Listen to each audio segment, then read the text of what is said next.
যাওয়ার বেলা আমি খালি হাতেই চলে যাচ্ছি, তাহলে আমার কি রইল? আমিও তো কার নয়, আমি কার? আমি তার, আমি তার। তিনি কে? ঈশ্বর পরম কৃষ্ণ সচ্চিদানন্দ বিগ্রহ অনাদি আদি গোবিন্দ সর্বকারণের কারণ। দেখলেন, দুটো উপমা দিয়ে দিলেন। আমরা কিছু নয়, মায়া, সব মায়া। এই মায়ার হাত থেকে যদি বাঁচতে হয়, গুরুচরণ আশ্রয় করে বদন ভরে হরি বল হরি বল গৌর হরি বল হরি বল হরি বল বল। তাই একটা গান লিখেছিলাম, সেই গানটির আছে কি? মনোমা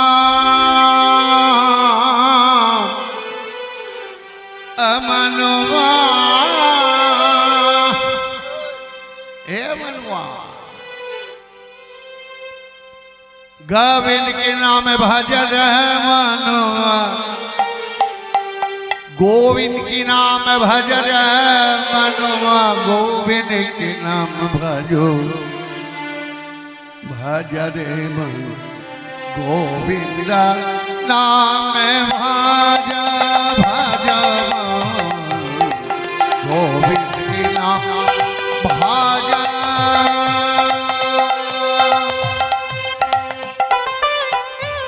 আমি ছোট করে গাইছি, বড় না, আমি হিন্দি বলতে পারি না, আমার হিন্দি বলতে গেলে কম হয়ে যায়।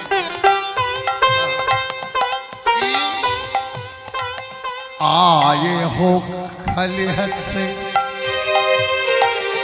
जाओगे खलिहान, অর্থাৎ এসেছো খালি হাতে, যেতে হবে ও খালি হাতে। क्या पाया क्या लिया देखो ना विचार करके, তুমি কি পেয়েছো কি পেয়েছো, কি তোমার আছে বলো না মনুয়া। এ মন, মনুয়া মানে মন। খালি হাতে এসেছো, খালি হাতে চলে যাবে। मेरो मेरो क्या है मेरो, এ মনুয়া এই অবদে আমার আমার করে তুমি সব দিন কাটালে। मेरो मेरो क्या है मेरो, देखो ना चिंतन करके। একবার ভেবে দেখেছো কি তোমার, কি তোমার, তোমারটা কি? একবার ভেবেছো কি? ভাবো ভাবো, এখন সময় আছে। गोविंद की भजन करने के लिए आए हो, অর্থাৎ গোবিন্দ ভজন করবার জন্য এসেছো। এই যে দেখুন ভজন প্রমাণ নরোত্তম দাস ঠাকুর মশাইয়ের পদ। কৃষ্ণ ভজনের তরে সংসারেতে আইলে, মিছে মায়ায় বদ্ধ হয়ে বৃক্ষ সম রইলে। তাহলে কিসের জন্য এসেছো? কৃষ্ণ ভজনের জন্য। তা কৃষ্ণ ভজনের জন্য জন্য এই দেহখানাও পেয়েছো, বদনও পেয়েছো, চোখ পেয়েছো, হাত পেয়েছো। বদনে ভরে সরাসর্বক্ষণ বলো গোবিন্দ গোবিন্দ নাম মানরে, গোবিন্দ গোবিন্দ নাম ভজ মানা, গোবিন্দ গোবিন্দ নাম ভজ মান, গোবিন্দ গোবিন্দ নাম ভজ গোবিন্দ গোবিন্দ নাম। তাই ব্রহ্মা বিষ্ণু অচৈতন্য হয়েছে, কিসের? মায়া। মায়া মোহে ব্রহ্মা বিষ্ণু, মায়া মোহে ব্রহ্মা বিষ্ণু অচত্য। জীব কি করে বুঝবে, মানুষ কি করে বুঝবে এটা মোহ, এটা মায়া, এটা আমার ভালো নয়, এটা আমার মন্দ। খারাপটাই আমরা বেশি ভালোবাসি, ভালো জিনিস পছন্দ করি না। তাই এমনি মহামায়া মায়া রেখেছে কি ভগ করে, এমনি মায়া মায়া রেখেছে ভগ করে। গুটি পোকায়, এই যে মায়ার কথা, এবার গুটি পোকায় গুটি পারে আপনার লালে আপনি মরে। গুটি পোকায় গুটি পড়ে আপনার না লেগে আপনি মরে। আপনারা জানেন গুটি পোকা, এই যে রেশমের কাপড় জামা তৈরি হয় ওই পোকা থেকে হয়। কি করে? যারা গুটি চাষ করে, একরকম পোকা, সেই পোকাগুলোকে ধরে এনে ছোট ছোট খোপ আছে, খোপের মধ্যে দিয়ে টুকে গাছ, একরকম গাছ আছে, তার পাতাগুলোই ফাঁকা দিয়ে দিবে, ও পরম আনন্দে খাবে। খেয়ে কি করবে? লালা বার করবে। মাকড়সার যেমন জাল বুনে, ও নিজের ঘরেই নিজেকে জাল বুনতে থাকে। করতে করতে করতে করতে একদিন ওই জালের মধ্যেই ও আটকে থাকে, বেরোতেও পারে না। একদিন জয়নি তাই চাষিরা কি করে, যারা চাষ করে ওই গৌণ নিয়ে গরম জলে দেয়, ভালো করে ফুটিয়ে নিয়ে তারপর তার সুতো বস করে। তাই ভক্ত কবি বললেন, গোটে পোকায় গোটে পারে আপনার লালে আপনি মরে। গুটি পোকায় গুটি করে আপনার নালে আপনি মরে। মহামায়ার বদ্ধ গুটে, মহামায়ার বদ্ধ ঘটে জীবে কি জানতে পারে। আজ মহামায়ার বদ্ধ ঘটে জীবে বাজাতে পারে। মহামায়ার মায়া রেখেছে কি কুহগ করে, এমনি মহামায়ার মায়া রেখেছে ভগ করে। তাই আমার গৌর হরি কাঁদছেন, ভক্তের লাগিয়া প্রভু ধুলাতে পড়িয়া পড়িয়া ওরে নয়ন জলেতে অঙ্গ যায় যে ভাসি ভাসি যা। নজনে নজনে অঙ্গ যায় যে ভাসিয়া। সংসার করো, সংসার ছেড়ে সাধু হয়ে, সংসারে থেকে সাধু হও। সংসারে থেকে যদি কেউ সাধু হওয়ার মতন হতে পারে, তার মতন সাধু আর এই জগতে কেউ হবে না, পারবে না। আগে সাধু ঘর থেকে হতে হয়, পরে বাইরে। তা যদি না হয়, দুমদাম বেরিয়ে গিয়ে সাধু হয়ে নেংটি পরে চলে গেলে মনের মধ্যে কামনা বাসনা লোভ লালসা সব থাকবে। একদম প্রমাণ, বাস্তব উদাহরণ দিয়ে বলতে পারি, আমি নাম বলবো। বড় বড় মঠ মিশনে এক একজন স্বামীজির কত লাখ করে তার ব্যাংকে জমা আছে জানেন না, নিজের নামে। তাদের নাম দিয়েছে স্বামীজি মহারাজ। সত্যি তো মহারাজ। আর যদি ভাগবতের একটা পাতায় চলে যাই খুঁজতে খুঁজতে, সেও কিন্তু ভক্ত মহারাজ। সুদামা ঠাকুর ভক্ত। এই তো বাবা ভক্ত তো সুদামা, তার কয়েক লাখ টাকা কি ব্যাংকে ছিল জমা। ভক্তের জমা ভক্তি সেবা, তার কিন্তু অন্য কিছু থাকে না। আপনারা জানেন ওই সুদামার গল্প করব না, শুধু ধরিয়ে দিলাম একটু একটু করে। বউ কিন্তু বাড়ি থেকে খুঁচিয়ে পাঠিয়েছিলেন, যা তোমার বন্ধু রাজা কিছু চেয়ে টেয়ে নিয়েছো, আমাদের এই সংসার চলে না। হরিব সে কিন্তু বলতে পারিনি, কারণ তার কামনা বাসনা লোভ লালসা কিছুই ছিল না। তার শুধু একটাই ছিল বন্ধু প্রীতি। সেই বন্ধু আমার ভক্তির জগতে নিয়ে গিয়ে সেই বন্ধুকে ভগবান রূপে সে দর্শন করেছে, তাকে ভজন করেছে।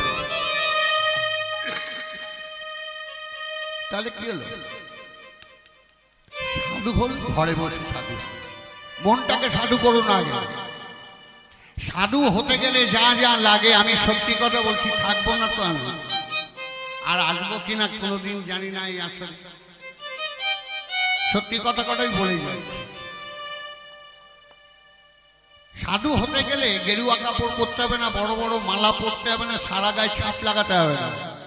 আগে মনটাকে সাধু করুন ঘরে বসে, সংসারে বসে মনটাকে সাধু তৈরি করুন।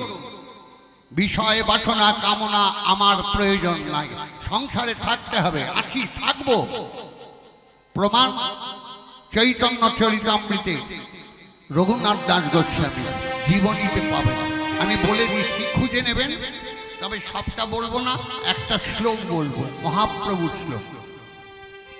রঘুনাথ দাস গোস্বামী তখনকার দিনে 12 লক্ষ টাকার জমিদারি তাদের, ছেলে মাত্র একটাই। সে গেলেন মহাপ্রভুর কাছে, তার চরণে গিয়ে বললেন, প্রভু আমি তোমার সঙ্গে বৃন্দাবন চলে যাব, সাধু হয়ে যাব। মহাপ্রভু আমার মতন অবস্থার লোক হলে না, তাহলে বলতে এটারে পাকড়াও করো, 12 লক্ষ টাকা ওদের জমিদারি। হ্যাঁ রে ভাই, মাসে যতবার চাইবো ততবার গরু দুইয়ে নেব। গরু দোয়াতে হবে, নাহলে দুধ পাবো না। তো যত টাকা চাইবো ততই পাবো।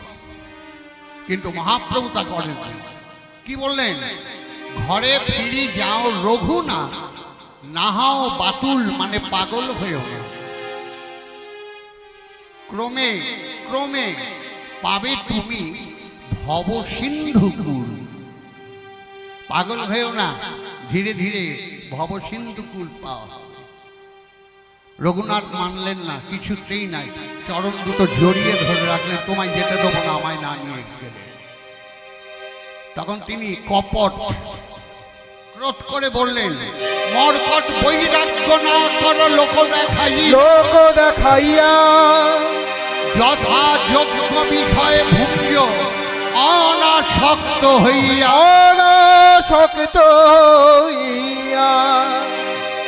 কি বললেন? কথাটা বুঝেছেন মায়েরা বাবারা? আপনারা বুঝেছেন, আমি বুঝতে পারিনি। মর্কট মানে বাঁদর, মাদরের মতন বৈরাগী সেজো না, বাড়ি ফিরে যাও, ওই ঐশ্বর্যের মধ্যে প্রবেশ করো। যথাযোগ্য মানে যেখানে যতটুকু তোমার প্রয়োজন থাকে ততটুকু গ্রহণ করো, মানে নাও, ব্যবহার করো। বাদ বাকি তোমার নয়, ওটা মন থেকে তুমি মুছে ফেলো, এর বেশি কিছু নয়। এটাকে অভ্যাস করো, যাও যাও যাও যাও, যথাযোগ্য বিষয় ভুঞ্জ অনাসক্ত হইয়া। রঘুনাথ বাড়িতে এসেছিলেন মনক্ষুণ্ণ হয়ে। কয়েকদিনের মধ্যে সে বুঝতে পারলেন মহাপ্রভুর কথার মানেটা কি। মানেটা কি বুঝতে পেরে মনে মনে তিনি বৈরাগ্য হয়ে গেলেন, বৈরাগী হলেন। তাই তো বলেছে, আর কবে নিতাই চাঁদ করুণা করিবে, করুণা করিবে, সংসার বিষয়ে মার কবে তুচ্ছ হবে, কবে তুচ্ছ হবে। রূপে রঘুনাথ পদে রহু মরয়া, রহু মরয়া, কহে কৃষ্ণদাস কহে কৃষ্ণদাস। স্বামী বিবেকানন্দ এই গানের এই কথার পরিপ্রেক্ষিতে তিনিও বলেছিলেন, মনে না রাঙায়ে কাপড় রাঙালে কি ভুল করিলে যোগী, ও যোগী কি ভুল করিলে যোগী। তোমার মনে না রাঙায় কাপড় রাঙালে, মনে না রাঙালে কাপড় রাঙালে কি ভুল করিলে যোগী, যোগী কি ভুল করিলে যোগী। তাহলে কি হলো, আমরা মানুষ খুঁজে পেলাম তো। তাহলে এবার এখান থেকে সরতে হবে আমাদের। আজকের যে পালা আমাদের জীবনের কথা, সংসারটা কে ধরে, যে ধরে সে বোঝে, কষ্ট করে, দুঃখ করে, দুঃখ কষ্টের মধ্যে দিয়ে সবাইকে নিজের করে আনে। মহাভারতে এমন একটা চরিত্র ছিলেন, একটাই চরিত্র, তার মতো চরিত্র হবে না। কে নামটা বলে দিই, বুঝে যাবেন তাড়াতাড়ি। ভীষ্মদেব, মহামতি ভীষ্মদেব। প্রথম নাম হলো দেবব্রত। এই ভীষ্মদেব কি করেছিলেন, কি করেছিলেন বলে কি না করেছিলেন, জীবনে কে কি পেল বলুন তো। ওই বংশটাকে রক্ষা করতে গিয়ে সবাইকে বুকে আগলে রেখে দুঃখ, কষ্ট, যন্ত্রণা, বাক্যবান, অপমান কত কিছু সইতে হয়েছে তাকে।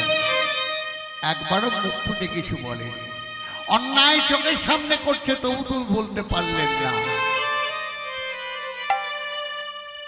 তাই তার জীবনে একটা ছোট্ট আলেখ্য করে আমি এই পালাটি কীর্তনে এনেছিলাম আজ থেকে বহু বছর আগে, যখন আমি ভালোই ছিলাম, দাঁড়িয়ে গাইতে পারতাম। সেই পালাই আজকে আপনাদের কাছে উপহার দেব। নাম রেখেছি কি জানেন, পালাটা একটু কমার্শিয়াল, মানে এই জগতের হিসেবের মধ্যে কোনো কীর্তনের নাম নেই তার। তবে হ্যাঁ, ভক্তদের জন্য আছে, সেটা অন্য হিসেবে। আসল নামটা আমি রেখেছিলাম বেদনার বালুচর। বালুচরে বুঝতেই পারছেন, গরম বালির উপরে দাঁড়িয়ে থাকতে কত ভালো লাগে, কত আনন্দ লাগে না। ওইখানে হাঁটা চলা, খাওয়া বসা, ঘুমানো, এরকম আনন্দ লাগে বলুন তো। এই তো গরম বেশি পড়ছে, আর বেশি দিন নেই। এই পাগল ছেলেটা, মূর্খ ছেলেটার কথা একদিন ভেবে, একদিন গরম বালি যেখানে আছে, গরম মাটি, ধুলো মাটি, দাঁড়িয়ে দেখবেন ঘন্টাখানেক, তারপরে দেখবেন ডাক্তারবাবুর কাছে যেতে হবে। তাই আমি নাম দিয়েছিলাম বেদনার বালুচর, আর ভক্তিমূলক ভাবে নাম দিয়েছি সরসজ্জায় কৃষ্ণ দর্শন। কারণ সব জায়গায় তো কমার্শিয়াল চলে না, অনেকে অনেক মতন বলে, তাই আমি আবার নামটা ঘুরিয়ে কায়দা করে বলেছি। আসুন তাহলে কি চেয়েছি, ভীষ্মদেব পেলেন কি জীবনে, পেলেন কি?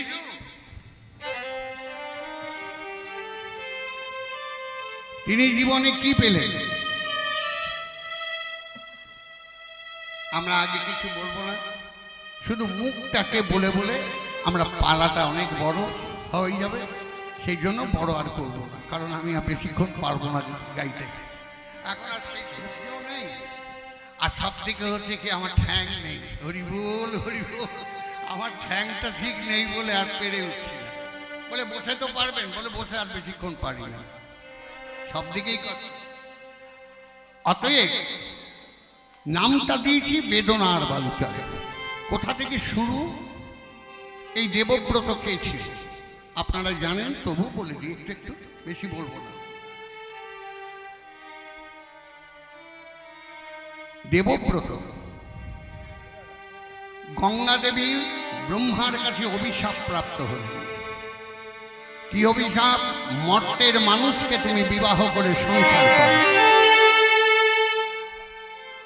খুব লক্ষ্য করো, গঙ্গা দেবী অভিশাপ পেয়ে ওদিক থেকে এদিকে আসছে, আর এদিকে অষ্টবসু তারা অভিশাপ পেয়ে বশিষ্ঠ দেবের কাছে অভিশাপ পেয়ে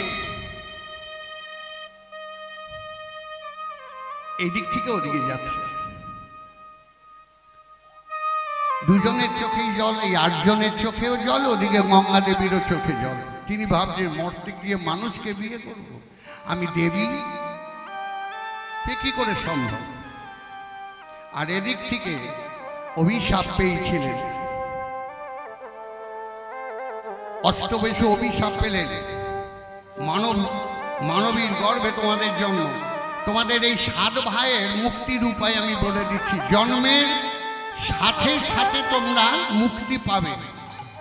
ওই অষ্টবসু একজন ওকে দেখিয়ে বললেন, তুমি মুক্তি পাবে বহুদিন পরে।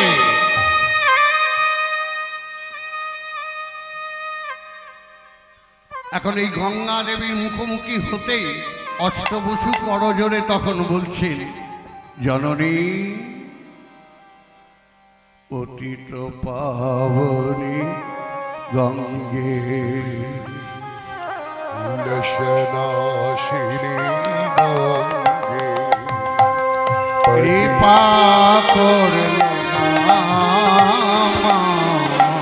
পতিত পাবনী গঙ্গে কুলশনাশিনী গঙ্গে ভগীরথ গঙ্গায়নে সাগর বংশ উদ্ধার করে, আমরা 8 জন রইলাম পরে।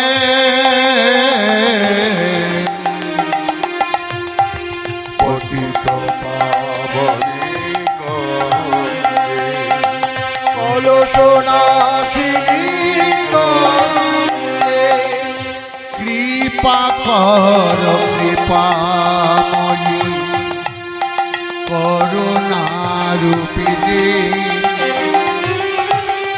পুত্র বলে স্থান দাও জঠরে জননী। তুমি কৃপা না করিলে উদ্ধার না হব, দয়া করো দয়া করো। পতিত পাবনী গঙ্গে কলশনাশিনী গঙ্গে কৃপা করো মা গো। পতিত পাবনী গঙ্গে কলশনাশিনী গঙ্গে মা গো।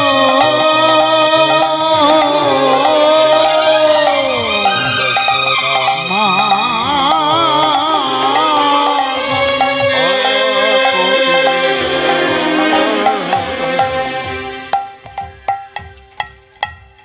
গঙ্গা দেবী কথা দিলেন, বেশ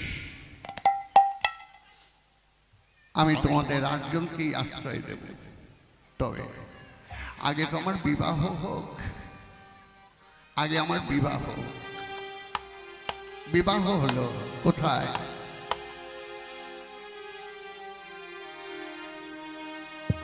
মহারাজের সাথে শান্তনু। শান্তনু গঙ্গা দেবীকে দেখে আকৃষ্ট হলেন, গঙ্গা দেবীও আকৃষ্ট হলেন শান্তনুকে দেখে। এনাদের মধ্যে গন্ধর্ব মতে বিবাহ হয়ে গেল, সংসার আরম্ভ হলো।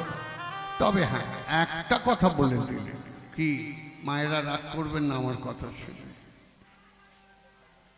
গঙ্গা দেবী বললেন, শোনো হে রাজন, আমি তোমাকে বিবাহ করতে পারি, আমার কাছে যদি তুমি প্রতিজ্ঞা করো, আমার কথা যদি তুমি মানো, তবে বিবাহ করবো, নতুবা নয়। পাশে এক অন্ধ ভক্ত বসেছিলেন। চোখে দেখতে পায় না বটে, কানে তো শুনতে পায়। তিনি ভক্ত তো ভজনের মাধ্যমে অনুভব করেছিলেন গঙ্গা দেবীর অভিপ্রায়। ভজন যদি হয়, যদি ভজনের মতন ভজায়, এরা বলি সিদ্ধ পুরুষ, সে কিন্তু অন্তরের কথা বুঝতে পারে, কানে শুনে, চোখে দেখতে পাচ্ছে না। সঙ্গে সঙ্গে বলছেন, গঙ্গা দেবী বলছেন, আমার কথা যদি তুমি মেনে চলো, তাহলে তোমায় বিবাহ করবো, নতুবা নয়। গঙ্গা, আমি তোমাকে, যেই বলেছেন আমি তোমাকে, অমনি ভক্ত বলছেন, মানুষ নেশার ঘোরে স্বপ্ন দেখে, কত আশা করে। মানুষ নেশার ঘোরে স্বপ্ন দেখে, কত আশা করে। মানুষ নেশার ঘোরে স্বপ্ন দেখে, কত আশা করে। মানুষ নেশার ঘোরে স্বপ্ন দেখে, কত আশা করে। নিজের দোষে সব হারায়, একটি কথার বিনিময়ে, কথার ঘোরে স্বপ্ন দেখে, কত ভাবো। নিশার ঘোরে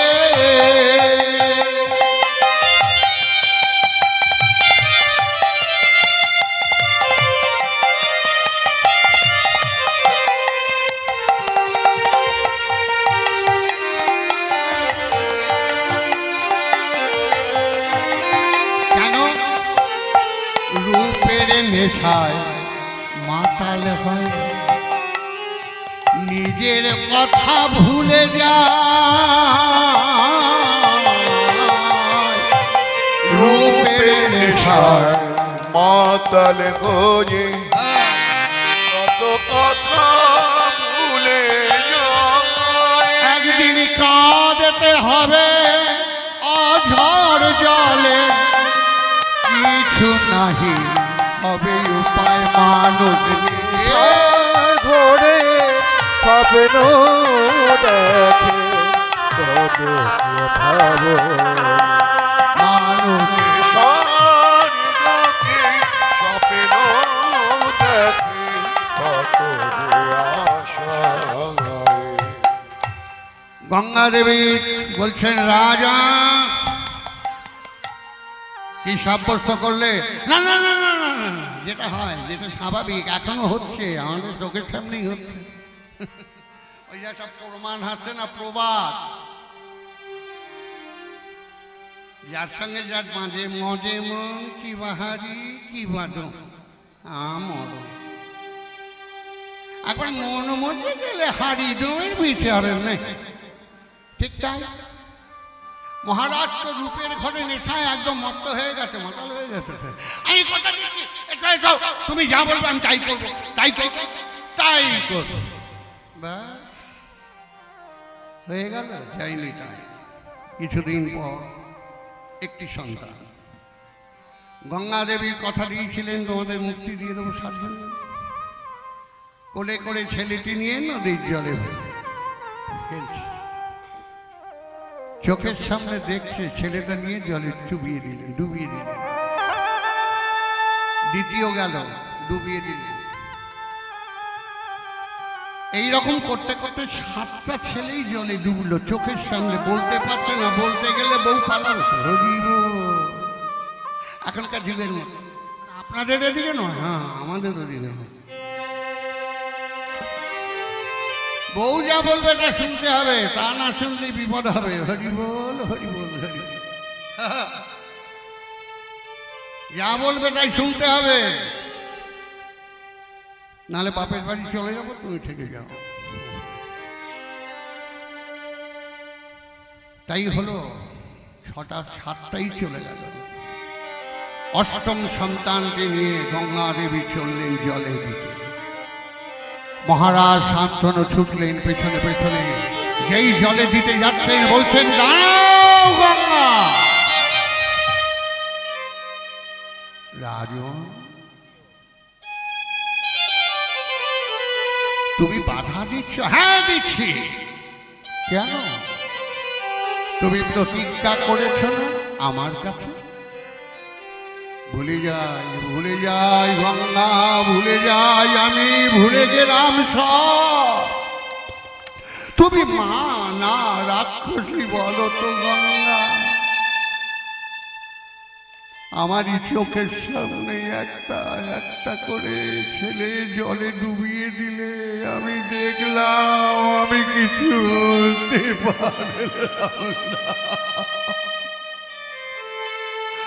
আমি বাবা ডাক শুনবো বলে কত আকাঙ্ক্ষা করেছিলাম, কিন্তু সমস্ত আশা আমার নিরাশায় পরিণত হলো। গঙ্গা, দিও না, এই ছেলেটাকে ভালোভাবে বাঁচতে দাও।